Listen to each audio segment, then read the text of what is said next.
بسم الله والحمد لله والصلاة والسلام على رسول الله فاللهم اغفر لنا ولوالدينا وللسامعين وجميع المسلمين أجمعين. So in continuation with the lesson Situation of Nabi sallallahu alayhi wasallam, the Prophet Muhammed sallallahu alayhi wasallam biography, a summarized version, and how it should affect us in our day-to-day lives. From last week obviously we covered a couple of things, so we'll continue inshallah. And we had homework, Jazakallah khair, Brother Nabil, right? Brother Nabil answered the questions, and we had two questions. The first one being, who was the person that brought shirk to Quraysh? Who was the person that brought shirk to Quraysh? And inshallah we'll kind of not go in detail but mention a bit about him. So he was a man that grew up, of course without a doubt, to be a strong and truthful person. So people respected him. He was actually truthful when he was living in Mecca before he left. So he was in Mecca and he was a truthful person, and he was known to be a person that was diligent and a person that loved and had a strong passion for religion. Okay, he had a strong passion for religion. So they trusted him, and they even thought that he was an alim. They thought he was a scholar, and they thought he was from the protectors or from the awliya of Allah Azza wa Jal. This is how highly they thought of him. Then what happened was he traveled. Okay, so this man, Amr ibn Luhay, he traveled to Sham. Okay, and Sham, then we have to understand and realize that Sham was a place where a lot of the messengers and the prophets came from. So when he went there already, he had a lot of high thought of this place, of this buq'ah. Okay, so when he went there, he saw the people worshipping idols. And of course to him it looked something pleasant because it was something new. It was something different. So to him he saw it as something that was pleasant and something that was what? Supposed to be correct. Because why? Because he knew that this was the place where many of the prophets and messengers had come from. So when he saw this, they gave him an idol. Okay? They gave him an idol to go back with to Mecca. So he went back with this idol and he placed it in the Kaaba. He placed it within the depth of the Kaaba. And from then on was the story of the people worshipping idols. And the person that bought it was Amr ibn Luhay.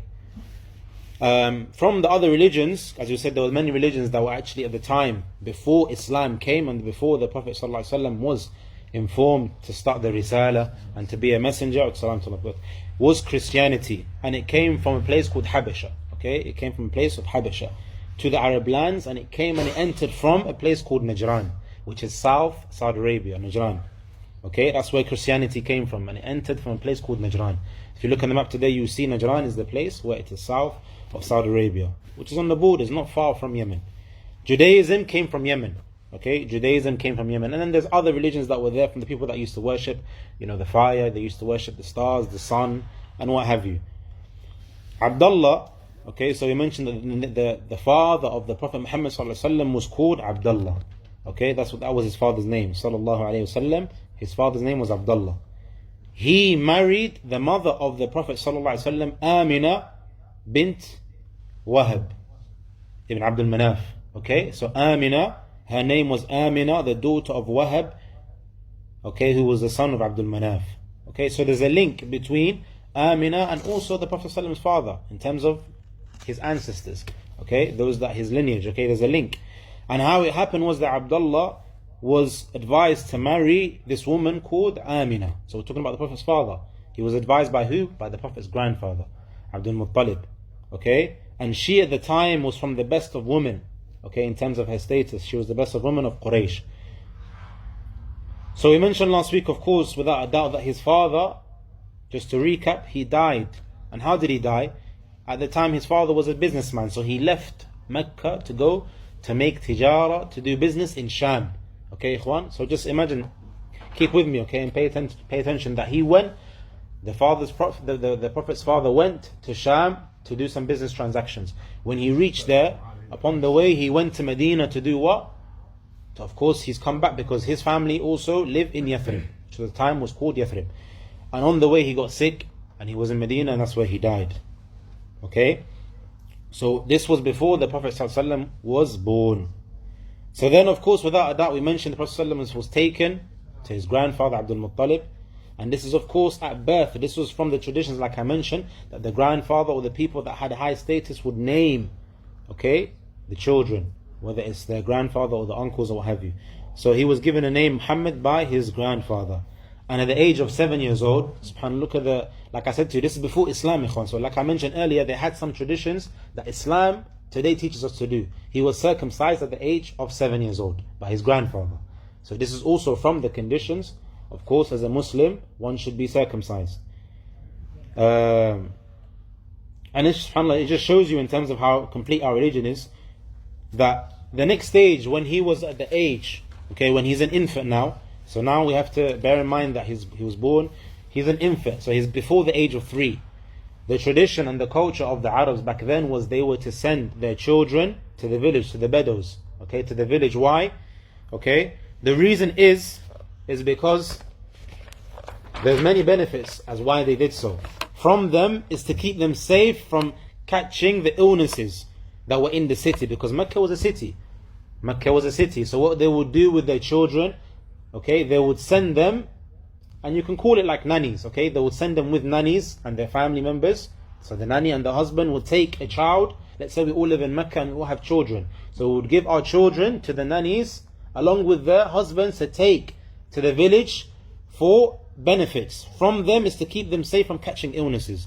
Another of them from the benefits is to strengthen their bodies, because of course the village is not the same environment as the city. It's much more tough. It's much more harder to survive. So they will strengthen them up. Okay? And another one is so that they will become well grounded in the Arabic language. They will become well grounded in the Arabic language. So a young age, of course, without a doubt, is that age where you learn, and it will be like engraving upon you whatever you're taught at such a young age. So they'll come back at the age of 5, 6, where they'll be grounded in the Arabic language. Their bodies, they would have been able to survive to certain things, because of course your mindset is going to be different when you go out to a place where it's just desert and there's not many things around you that, lure you away or distract you. And this, of course, without a doubt, if you compare it to our day and age today, when you see many people, certain little things like chores maybe your parents can give you, ikhwan, being a teenager or being young, you feel lazy, you don't want to do it, because of the fact that you're brought up around things that are just luxury life, things that are easy. But let's say you go back home to your home villages and you see how the kid, same age as you, let's say 15 years old, he's able to walk 15 kilometers and come back, carry water.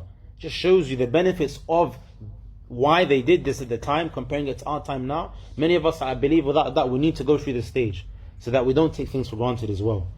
Okay?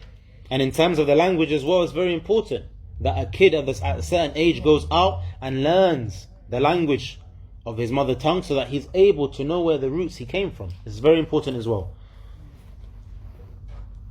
So without a doubt, the person that took the Prophet Muhammed ﷺ, her name was, what was her name, Ikhwan? Halima bin Sa'id. Very good. Her name was Halima, the daughter of Abi Dhu'ayb. Okay? Abu Dhu'ayb was her father's name. So Halima bin Sa'idiyah, that was her name, was Halima. And she was from a place of course we know, she was from this tribe. Okay? She was from this tribe, Banu Sa'id.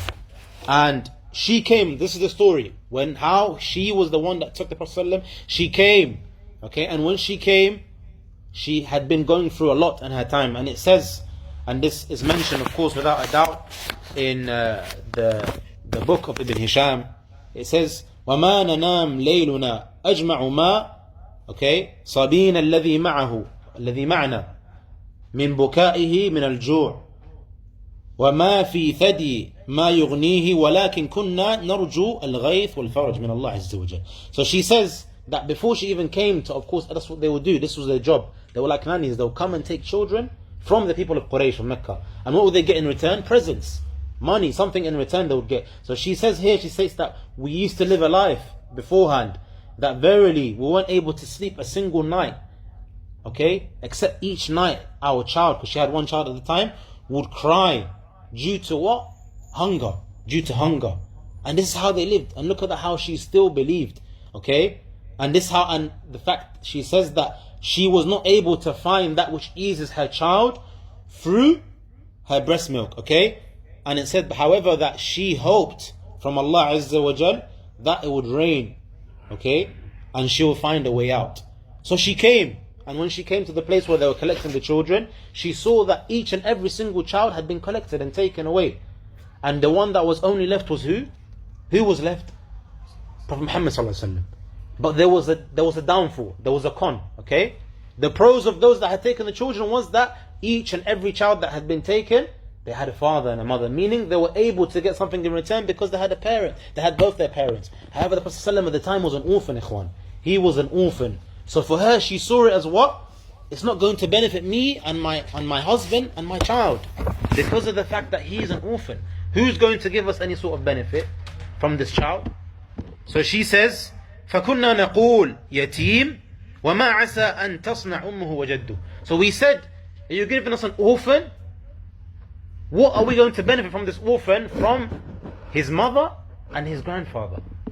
So she, every single time she saw him, and that he was the only one there, and they all had been taken, she rejected. She didn't want it, until she realized and she knew that I don't want to go back empty-handed. She did not want to go back empty-handed. So she disliked the fact that he was the only one left. Not knowing what, ikhwan? Not knowing what? She was a major blessing. But how? Because he was going to be the Prophet ﷺ. He was going to be a prophet and a messenger. So as soon as she, Halima bin Sa'diyah, as soon as she returned back and she got back to her house, she saw the barakah of the Prophet Muhammed ﷺ. And what was the blessings? The blessings were the fact that as soon as she got back, remember what I said earlier, ikhwan, that she wasn't even able to feed her child because there was nothing there. But as soon as she got back, she was able to feed, to nurse the Prophet Muhammad ﷺ and his brother, meaning her biological daughter, her son. She was able to feed both Prophet Muhammad ﷺ and her son. And also within the harvest and the crops they were growing, there was so much barakah that happened at the time before he came. She didn't realize. And then of course what happened then? She was happy, she was content, to the extent where she went back. When the period came for her to return the Prophet ﷺ back, what happened? She returned asking Amina, if please can I stay, can you let me keep your son, because I have found within him many blessings. So she allowed it. So he stayed an extra period of time. Instead of coming back after 2 years, which was the normal time they would go for, he stayed with her until he was about 5 or 6 years old. So what happened next? What happened next? What was the great event? Does anybody know, ikhwan? What's your name? Muhammad. What happened? The great event was when the angel Jibreel came down, and was it the surgery, when he opened his heart, washed it, and they took the black spot from his heart. Barakallahu fiqh. That's exactly what happened. So what happens? It says, وروى أنس أن رسول الله صلى الله عليه وسلم أتاه جبريل وهو يلعب مع غلمان فأخذه فصرعه فشق عن قلبه فاستخرج القلب فاستخرج منه علقة فقال هذا حظ الشيطان منك ثم غسله في طست. So what happened is they came, Jibreel alayhi salam, and some narrations say 2 angels came, and they took him and they opened his chest. They opened his chest, ikhwan. Imagine this great event happening to a person at the age of that young age, where they came and they opened his chest. He must have been scared and frightened. Only a child. He's a human being, remember, ikhwan. Although he became messenger and a prophet, he was of course without a doubt in fear. And they came and they took his heart, they took his chest and they opened up and they took out alaqa, meaning a piece of flesh they took out, and they said, this is hadd al-shaytan. This is from a piece of what? From you of shaitan. So they took it out to purify him, to better him, to purify him. Because we know, وَمَا يَنْطِقُ عَنِ الْهَوَىٰ إِنْ هُوَ إِلَّا وَحْيٌ يُوحَىٰ. He doesn't utter from his lusts and desires, but rather it's revelation. So he is infallible, he's ma'soom. And then they washed it in a piece of you can say like a piece of jug or a piece of plate made of gold, and that's what they washed it in. What did they wash it with? They washed it with the purest of waters that someone can wash with. They washed it with Zamzam. And this hadith of course is mentioned, and you can find it in Tirmidhi and Ibn Hisham as well. And they washed it, and then the kids that he was playing with at the time, they raced back and they rushed back to who? To Halima, the one that was in charge of him. And they said that verily Muhammad ﷺ has died, he's been killed. This is what they thought, because of course they saw that he fell unconscious at the time when it happened. I think it's Maghrib, ikhwan. And then what happened was, as soon as this happened, she was scared and she was frightened. Halima was scared and she was frightened. So imagine at the time this is happening, she's scared, she's frightened, she doesn't know what to do, because she's now in charge of him. As soon as it happened, she raced and she rushed to take the Prophet ﷺ back to his mother. And then from then on, as we mentioned last week, the story of Halima, she went to Medina to visit who? And of course we know, going back to the Prophet ﷺ's heart being opened up, his chest being opened up, that it happened twice. But this is the first stage. This is the first stage. And this was just to purify him, like I said. Halima, of course, without a doubt, we know that she went to visit the Prophet ﷺ at the age of, how old was he when she went to visit his uncles? He was around 6 years old. Halima went to visit the uncles of the Prophet Muhammed ﷺ's father. Where? In Medina, at the age of 6. And on the way back, of course, as we mentioned in Abwa, she died in a place called Al-Abwa, between Medina and Mecca. She died and he was 6 years old. The Prophet Muhammad ﷺ was 6 years old. And just this in itself, ikhwan, it shows you, okay? And now ask yourself, how many of you are dear? How many of you are beloved and respectful to your parents, the fact that you visit them often, if you don't live with them, or you call them, okay? Don't forget your uncles. Let's say forget your uncles, I'm saying just your parents. Halima, after returning the Prophet ﷺ back to who? Amina, when he reached the age of 6, she went to visit the uncles of the Prophet ﷺ. Shows you Silat al-Rahim. It shows you how important it is to visit the family members. تفضل يا شيخ. تفضل.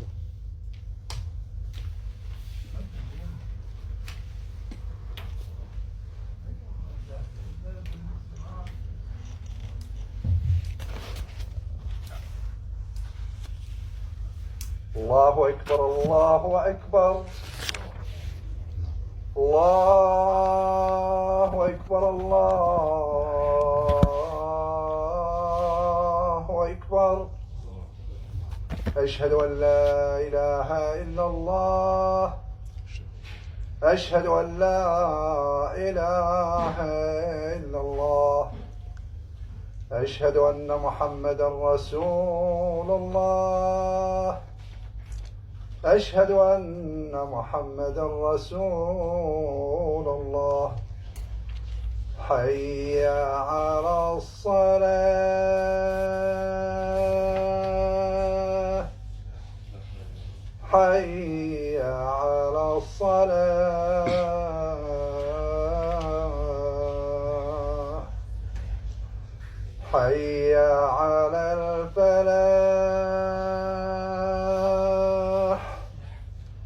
حي على الفلاح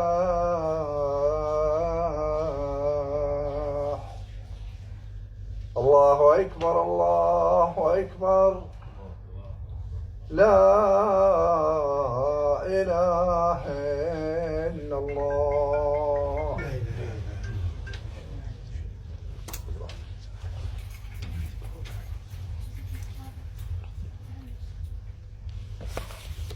So just to carry on, ikhwan, just quickly to end on these last couple of points, is that when the Prophet ﷺ now has returned back with who? With Ayman. We mentioned Ayman was the one that travelled with him and his mother. When he returned back, he went to his grandfather Abdul Muttalib. Okay? Abdul Muttalib. And of course, without doubt, we know Abdul Muttalib had many sons at the time. He had many sons. And just to show you the status of Prophet Muhammad ﷺ and how much he loved him, was that there used to be, like you can say, a carpet they used to put out of his house to do what? In terms of where he would sit, and his children would wait for him, but no one would be allowed to sit on this specific carpet. Okay? Ijlalan lahu, meaning as an honor, to respect him and to honor him. But when the Prophet ﷺ was there with him, waiting for him to come back, he would sit on this carpet, and then his uncles would take him off and say, this is the place of our father, do not sit on it. And then when Abdul Muttalib saw them doing this, he says, دعوا بني هذا فوالله إن له لشأنا, meaning leave him and let him sit on it, because verily he's got a great place and honor towards me. Okay, so this just shows you how important he was and how much he was beloved to his grandfather. And subhanAllah, just 2 years after, his grandfather passed away at the age of 8. So now you can see how many trials, like I mentioned last week, he's going through. Allah's preparing him for something great. That's why we always mention, and we say, ikhwan, when you're going through so many difficulties in your life, as you're growing up as a teenager, growing up as a man, growing up responsibility, whatever you're going through, just know that it's not for you to be destroyed, but rather to test your patience. Because those that are tested the most are the what? The Anbiya, and then those that follow them in footsteps. So the more you go through in life when nothing is happening to you in terms of trials and tribulations, then verily you need to check yourself. You need to check yourself. If you're going through everything is bliss and happy in your life, and you're upon, nothing, you're not being trialed or tested, you need to check yourself. Because verily you should go through difficulty. Okay? Because if you are, and if you do go through it, don't think that Allah has, wants to destroy you, or Allah doesn't love you as many people think. And it's something we should all remind ourselves and our family members. And then it says, of course, without a doubt, that he was then given, to his uncle, who was called Abu Talib. His uncle Abu Talib was the one that looked after him. Abu Talib was the one that looked after him. And then when he reached the age of 12, he reached the age of 12 years old. So look, just only 12 years old. How many of us at the age of 12 would even be, wanting to take on responsibilities? He would travel. He used to start traveling with who? Who did he used to travel with at the age of 12? Abu Talib, his uncle, for business, transactions, to Sham. He would start to go, and this is all preparing him to be a man, how to deal with people. Business transaction, you deal with people. And he did this at the age of 12. And he was known without a doubt to be someone that was very truthful. And we end on this note, which is that when he went to Sham, he reached a place where a man obviously took them as their guest. This man hosted them. And when he went and he left, he realized this is the Prophet ﷺ. This 12-year-old boy is someone that is a prophet. And he said, هذا سيد العالمين. So this is the leader of the whole world. Meaning he's the leader of the nation, the leader of the whole world. And then that Allah Azza wa Jal, will bring about him mercy to mankind. So his uncle replied to him and said, how do you know? وما عملك يعني بذلك? How did you know this? How did you know that he's going to be, a great man and he's going to be a leader? And he said, because of the fact that, and listen to this, ikhwan, and we'll end on this note. Because when you came and entered upon our place, there was not a single stone, not a single stone, nor a tree, except that it went down in prostration. So this is the status of this man that we should all take as our leader. Not a single stone, and not a single tree, except that it went down in prostration. And it doesn't prostrate, meaning these things, shajar and hajar, the trees and stones don't prostrate except to whom? A prophet. Except to a prophet. And also I can tell because of his mark. We know, of course, Prophet ﷺ had a what? Khatam. He had a what? He had like a stamp. It was like a stamp of prophethood. And each and every prophet had this stamp. And with this, he said to him, and he told him that this is how I know that he is a messenger and he is someone great. So then after that he said that verily I advise you, don't go to Sham, because I fear that the people of the Jews, the Yahud, will attack him, because they know that a messenger would come and they will attack Prophet Muhammed ﷺ, and he advised them not to go to Sham. So then they changed their path, and we'll end there inshallah, and we'll carry on next week due to time. سبحانك اللهم وبحمدك أشهد أن لا إله إلا أنت أستغفرك وأتوب إليك. هذا وصلى الله وسلم على نبينا محمد وعلى آله وصحبه ومن تبعهم بإحسان إلى يوم الدين. السلام عليكم ورحمة الله وبركاته. فيك بارك الله.